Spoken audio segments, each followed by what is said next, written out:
Bendiciones con todos. Tema 33 de la verdad y de la palabra de Dios. Seguimos trabajando en la primera epístola a los Corintios y cuánto estamos aprendiendo. Cosas muy interesantes, sobre todo para nuestro crecimiento espiritual. No se olvide, si no lo ha hecho, suscríbase a este canal que aquí les seguiremos enseñando las verdades de la palabra de Dios. Hoy vamos a hablar de los ritos religiosos no son garantía de nuestra salvación. Algunos creen que los ritos religiosos son garantías para salvarse, como ganar escalón al cielo o como hacer buenas obras. No, aquí le vamos a explicar que eso no es verdad, ¿sí? Lo único que nos da la salvación es cuando reconocemos al Señor Jesucristo como nuestro Señor y Salvador, sabiendo que Él derramó su sangre para limpiar todos nuestros pecados. Y para eso vamos a leer a 1 Corintios capítulo 10, versículos del 1 al 6, que dice lo siguiente. Porque no quiero, hermanos, que ignoréis que nuestros padres todos estuvieron bajo la nube, y todos pasaron el mar, y todos en Moisés fueron bautizados en la nube y en el mar, y todos comieron el mismo alimento espiritual, y todos bebieron de la misma bebida espiritual, porque bebían de la roca espiritual que los seguía, y la roca era Cristo, el único Salvador. Pero de lo más de ellos no se agradó Dios, por lo cual quedaron postrados en el desierto. Cuando llegamos al capítulo 10, uno podría pensar que se rompe el hilo del pensamiento que se viene desarrollando desde el capítulo 8, referente a lo sacrificado a los ídolos, ya que en este se presenta una serie de analogías respecto al pueblo de Israel en el desierto, sus pecados y el fin que tuvieron. Si recordamos, el capítulo 8 retoma una de las preguntas que los corintios le habían hecho al apóstol concerniente a que si era lícito comer de lo sacrificado a los ídolos, ya que algunos creyentes que habían adquirido un conocimiento superior a otros lo estaban haciendo. Sin embargo, el apóstol Pablo les dice a estos que se abstengan de tales cosas por amor a los débiles en la fe, ya que esa conducta estaba dañando sus débiles conciencias y algunos podían tropezar en la fe. Posteriormente, en el capítulo 9, el apóstol Pablo pone su ejemplo personal de cómo ha renunciado a sus derechos de apóstol con tal de contribuir aún más con la efectividad de la proclamación de la palabra de Dios, y cómo se hace a los libres, esclavos, judíos o gentiles para ganarlos a Cristo. Finaliza este capítulo poniendo el ejemplo de la disciplina y la negación de los atletas que compiten por un premio terrenal. Así el cristiano tiene que considerar su conducta y disciplinar su vida, negándose a algunas cosas que si quiere alcanzar la meta de ganar a muchos para Cristo y llegar al cielo. Ahora, es muy seguro que los fuertes en la fe habían llegado a la convicción de que los ídolos no eran nada y por eso comían de lo que se sacrificaba a los dioses paganos. Pero otros habían llegado al extremo de participar de los grandes banquetes que se realizaban en Corinto, donde había borracheras y orgías, contaminándose con esta maldad.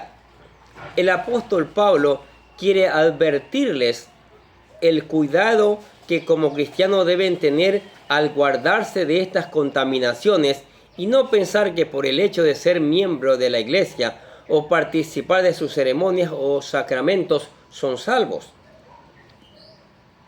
Una alegoría entre Israel y la iglesia. Dice el apóstol Pablo en 1 Corintios capítulo 10, versículo 1 al 4, porque no quiero, hermanos, que ignoréis que nuestros padres todos estuvieron bajo la nube, y todos pasaron el mar, y todos en Moisés fueron bautizados en la nube y en el mar, y todos comieron el mismo alimento espiritual, y todos bebieron la misma bebida espiritual, porque bebían de la roca espiritual que los seguía, y la roca era Cristo. La palabra ¿por qué?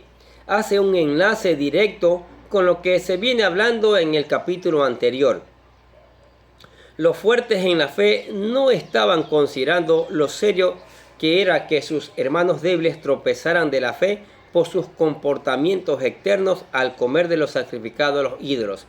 Y algunos de ellos, confiando en sus conocimientos, posiblemente habían caído en el extremo de hasta contaminarse en los festines paganos. Ellos posiblemente creían que porque pertenecían a la iglesia y participaban de los sacramentos, ya tenían su salvación asegurada. Pero el apóstol Pablo les insta a considerarlo seriamente. Por eso le dice en Gálatas capítulo 2, versículos 14 y 15, porque Él es nuestra paz, que de ambos pueblos hizo uno, derribando la pared intermedia de separación, aboliendo en su carne las enemistades, la ley de los mandamientos expresados en las ordenanzas, para crear en sí mismo de los dos uno solo, un nuevo hombre, haciendo la paz. Les recuerda cómo los israelitas estuvieron bajo la nube durante su peregrinación a través del desierto, y Dios no se apartó de ellos dirigiéndolos con una columna de nube en el día y una columna de fuego en la noche. Leamos eso. Éxodo capítulo 13, versículo 21 al 22. Y Jehová iba delante de ellos de día en una columna de nube para guiarlos por el camino, y de noche en una columna de fuego para alumbrarles, a fin de que anduvieran de día y de noche. Nunca se apartó de delante del pueblo la columna de nube de día, ni la columna de fuego de noche. Aparte de esto, el apóstol Pablo dice que les dividió el mar rojo para que pasaran en seco cuando huían de Faraón. Éxodo 14, 29 dice, y los hijos de Israel fueron por medio del mar en seco, teniendo las aguas por muro a su derecha y a su izquierda. ¡Wow! ¡Qué tremendo!, ¿no? Ahora bien, viene el apóstol Pablo y hace una comparación entre las bendiciones y los privilegios que Israel tenía versus lo que tiene la iglesia. El enfoque principal de esta sección es mostrar un paralelo entre la salvación del Éxodo y lo que hoy Cristo ofrece. El apóstol Pablo comienza a hacer su analogía al decir que en Moisés fueron bautizados en la nube y en el mar, en donde la palabra bautizo viene del griego baptizo, la cual significa sumergir o teñir. En este sentido, Israel estuvo sumergido literalmente en la nube que lo rodeaba, así como cuando pasaron el Mar Rojo, llegaron a estar cubiertos por las paredes de agua que les permitieron pasar en seco. Con esto el apóstol Pablo utiliza el acto divino de que Dios usó para recordarle a Israel que obra salvífica al liberarles para siempre de Egipto. De igual forma, la iglesia de Corinto practicaba el bautismo en agua, una ordenanza para todo cristiano que simboliza la muerte, sepultura y resurrección de Cristo, así como un testimonio público que morimos a la antigua vida, y la iglesia en Corintio podía sentirse segura por el simple hecho de haberlo practicado. También Israel fue alimentado durante su travesía por el desierto, y todos comieron el mismo alimento espiritual, y todos bebieron de la misma bebida espiritual. El alimento espiritual, el cual se refiere el apóstol, es el maná del cielo. Leamos lo que dice 78, 24 de Salmos. E hizo llover sobre ellos maná para que comieran, y les dio trigo de los cielos. Y la bebida espiritual de la cual habla es el agua que Moisés hizo brotar de la roca en Horeb. Números 28. He aquí yo estaré delante de ti allí sobre la peña en Horeb, y golpearás la peña y saldrás de ella agua, y beberá el pueblo. Y Moisés lo hizo así en presencia de los ancianos de Israel. ¿Qué les parece? Cuando dice, porque bebían de la roca espiritual que los seguía, alude a una tradición rabínica que aseguraba que durante el éxodo de Israel en el desierto, esta roca los siguió por todas partes, proveyéndoles el agua para calmar su sed y la de sus bestias. Y el apóstol Pablo afirma que esta roca es Cristo. La roca es Cristo, así es. Así como Israel tenía su comida y bebida espiritual, también la iglesia tiene la Santa Cena, cuyos elementos son el pan y el vino, los cuales representan el cuerpo y la sangre de Cristo. Los cristianos de Corintios se sentían orgullosos de practicar este sacramento, pero el apóstol Pablo está a punto de decirles que no se confíen, ya que Israel ni aun con todos estos privilegios fue salvo. Las bendiciones presentes y sacramentos no son garantía de nuestra salvación, no. Dice Pablo en 1 Corintios capítulo 10, versículo 5, pero de los demás de ellos no se agradó Dios, por lo cual quedaron postrados en el desierto.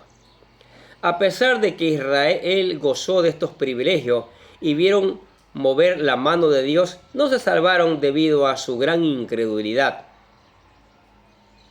Pero los demás de ellos no se agradó Dios, por lo cual quedaron postrados en el desierto, dice. Cuando estaban en Cades Barnea, a punto de entrar a la tierra prometida, Moisés envió 12 espías, los cuales al ver sus habitantes se atemorizaron y comenzaron a murmurar en contra de Moisés y el Señor, a excepción de Josué y Caleb. Dice el texto de Números 14, 30-32, vosotros la verdad no entraréis en la tierra, por la cual alcé mi mano y juré que os habría de habitar en ella, exceptuando a Caleb, hijo de Jefone, y a Josué, hijo de Nun. Pero a vuestros niños, de los cuales dijiste que serían por presa, yo los introduciré, y ellos conocerán la tierra que vosotros despreciasteis. En cuanto a vosotros, vuestros cuerpos caerán en el desierto. Así pasó. Esta actitud desagradó tanto a Dios que ninguno de ellos entró en la tierra prometida. Así el apóstol Pablo aconseja a los corintios que no se confíen, ya que solo porque sean bautizados y participen de la cena del Señor, no significa que ya son salvos. Cada cristiano tiene que vivir consciente de su salvación. Sin embargo, eso no significa que no debe cuidarse de no contaminarse de este mundo, ya que las mismas escrituras nos exhortan a vivir en temor y temblor delante del Señor. Filipenses capítulo 2, versículo 12 dicen, por lo tanto, amados míos, como siempre habéis obedecido, no como en mi presencia solamente, sino mucho más ahora en mi ausencia, ocupaos en vuestra salvación con temor y temblor. El apóstol Pablo estaba consciente de la seguridad de su salvación, pero al mismo tiempo sabía que su libertad estaba condicionada a vivir en completa santidad. Por eso dice Romanos capítulo 6, versículos 1 y 2 lo siguiente. Pongan atención. ¿Qué pues diremos? ¿Perseveraremos en el pecado para que la gracia abunde? En ninguna manera. Porque lo que hemos muerto al pecado, ¿cómo viviremos en él? Los corintios tenían que considerar bien sus acciones, velando de no contaminarse con el paganismo y fornicación que en los sacrificados a los ídolos ocurría. Y eso es algo que todos nosotros debemos considerar también. Como hijos de Dios debemos cuidar nuestra santidad como una preciosa joya. Y hoy, esta palabra también es hoy para la iglesia, ¿sí? La iglesia debe vivir en santidad. La iglesia debe abstenerse de todos estos pecados, ¿sí? La iglesia debe evitar, aprender de esta iglesia, de los errores que cometieron para no cometerlos ahora. Le pedimos al Espíritu Santo que derrame una porción en nuestras vidas, que nos convenza de pecado, de justicia y de juicio, para poder hacer siempre su voluntad. Ahora, aquí está la palabra de Dios, ¿sí?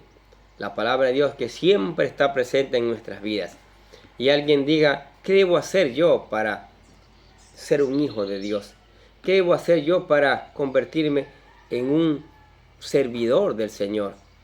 ¿Qué debo hacer para dejar el pecado, dejar la maldad? ¿Aceptar a Cristo? ¿Reconocer a Cristo como su Señor y Salvador?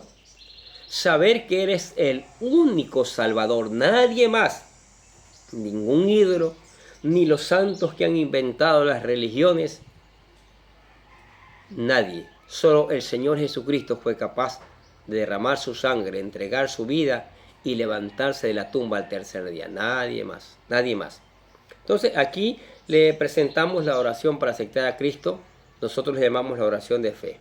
Hágala con todo su corazón, buscando ser un hijo de Dios. Dice: querido Dios, sé que soy un pecador y que nada de lo que hago puede hacerme ganar el cielo o la vida eterna. Creo que Jesucristo murió por mí, derramando su sangre para lavar todos mis pecados para ser redimido, y que se levantó de la tumba al tercer día. Ahora mismo lo recibo como mi Salvador personal, confiando solamente en Él como mi único camino al cielo. Señor Jesús, séllame y lléname con tu Espíritu Santo y escribe mi nombre en el libro de la vida para ser salvo. Gracias, amado Padre Celestial, por regalarme la vida eterna. ¡Wow! ¿Aceptó a Cristo usted como su Señor y Salvador? Ahora, para sostenerse en la vida cristiana, venga a meditar todos los días en la palabra de Dios. Deje que el Espíritu Santo le enseñe. Pídele conocimiento y sabiduría para entender esa palabra y ponerla en práctica obedeciéndola. Y después, puesta en práctica, predicarlas para que otros también vengan a los pies de Cristo. Cántele alabanzas porque el Señor es merecedor de ella, porque Él es el Señor de señores y el Rey de reyes. Converse con Él a través de la oración. Converse con Él a través de la oración. Él le va a escuchar y le va a responder en el tiempo de su voluntad. A veces al momento, a veces se demora un poquito, porque Él sabe cuál es lo mejor para nuestras vidas. Y le invitamos a la iglesia. Venga a la iglesia. Acá, traiga a su familia. Juntos seguiremos aprendiendo las verdades del Señor, porque yo estoy aprendiendo con ustedes. Si está lejos, suscríbase a este canal. Aquí hay una variedad de palabras del Señor para que usted pueda crecer espiritualmente. Amén. Oremos. Padre, te damos gracias por tu palabra. No hay cosa maravillosa, más maravillosa que tu palabra, Señor, que nos instruye, que nos enseña, que nos redarguye, que nos hace útiles para toda buena obra. Gracias por tu palabra, Señor, que va a ser enviada y que muchas personas puedan escucharla y puedan reaccionar a buscarte, a ti, Señor, de todo corazón. Bendice esta palabra y que no vuelva vacía, que regrese con una cosecha para la gloria tuya y testimonio de este mundo, Señor. Te damos gracias por tu palabra en el nombre del Señor Jesucristo y decimos amén. Y los bendecimos a ustedes que escuchan la palabra de Dios. Sigamos escuchando la palabra de Dios, sigamos poniendo en práctica, sigamos reenviando esta palabra a otros también para que conozcan estas verdades. Nosotros desde acá les deseamos que tengan un día pero lleno, muy lleno de bendiciones.